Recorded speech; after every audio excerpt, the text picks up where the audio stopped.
This is my pre-boiled butternut, and you just mash it up. There's so many ways. I'll be uploading different ways of getting your butternut paste, but in this one you're just mashing it using the most common thing, that is a fork. All we need to get is that paste at the end of the day, so it doesn't matter how you go about it. You could use a mwiko, but here we're using a fork. Just mash it up. And to note is I had added a bit of salt. Butternut is naturally sweet, so the beauty about making butternut chapatis is you won't need to add a more salt, just maybe a pinch, and no sugar, because butternut is just sweet on its own.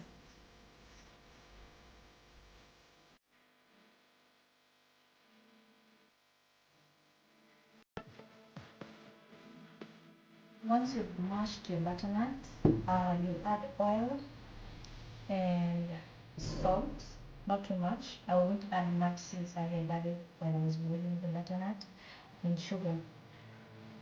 Um, then mix it up. And then this is the point where you add your flour.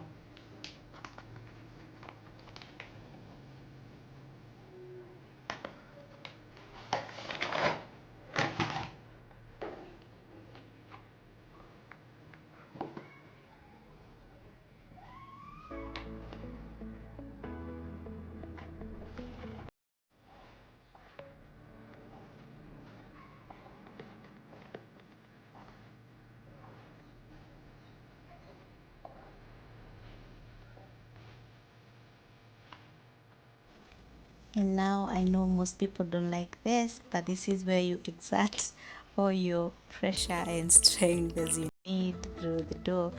Make sure to add enough water, not too much and not too little. The secret behind a soft dough is just making sure you knead it properly. Take your time, add oil, and knead a little more, and you will have that perfect dough. Once done, you can use a cling film, cover your dough, let it sit for a few minutes, approximately 15. But if your dough was kind of hard, you can let it rest for 30 minutes. It will do it so much good, and you'll thank me later. Step, which is partitioning our dough into small partitions. And this is the easiest way to go about it. It's probably not yours. Just try it and let me know what you think.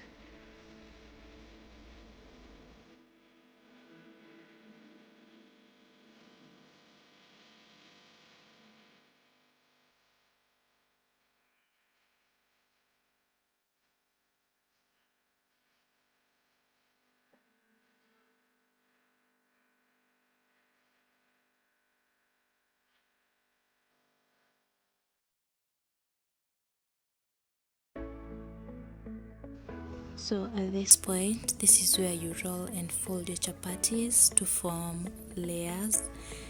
And it might be tedious, but then patience pays, so you have to do this with all the remaining chapatis.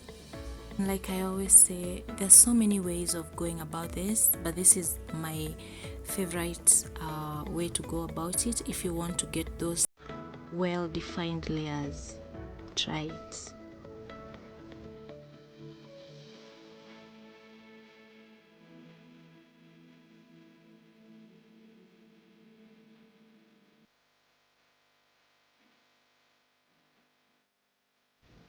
And after going through the previous stage, this is what you end up with. Very good looking, well defined rolls. And trust you me, once you roll these ones out and cook, you will learn to, you just appreciate the effort, like it was all worth it. So this is what you should have after rolling and folding.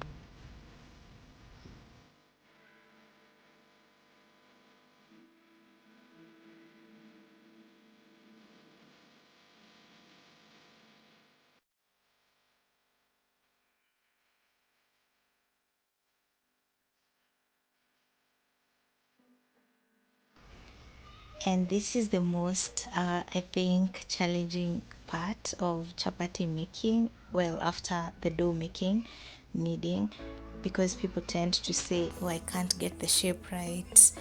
How do I roll my chapatis so they don't become thin in the middle and end up being dry? And I always tell people it's an important stage, but it's not always a priority for me to get the shape right. As long as you can make a well cooked chapati, we'll be good to go, and then we can work on the shape later.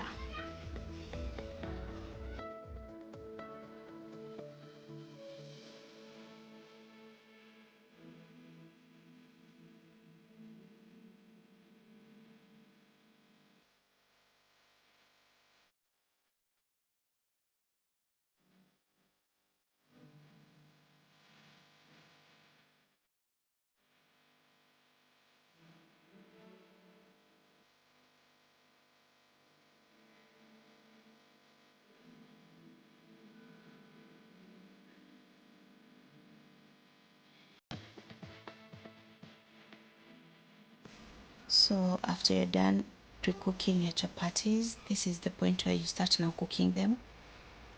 And I always go with 3 pieces per pan, and then I'll add a fourth one per as I go on. So I make 8 chapatis, 8 a go, 4 in each pan. You will watch closely and you'll see the point where I will add the fourth one. The reason why I apply oil on the topmost chapati is that so you don't burn your hand when you're trying to add oil the other way, where you raise your chapatis and add it to the pan. So this is the, and it's like a hack. You oil your topmost chapati, so by the time you're turning it, you don't need to add oil. It kind of minimizes the risk of burning your hands while cooking.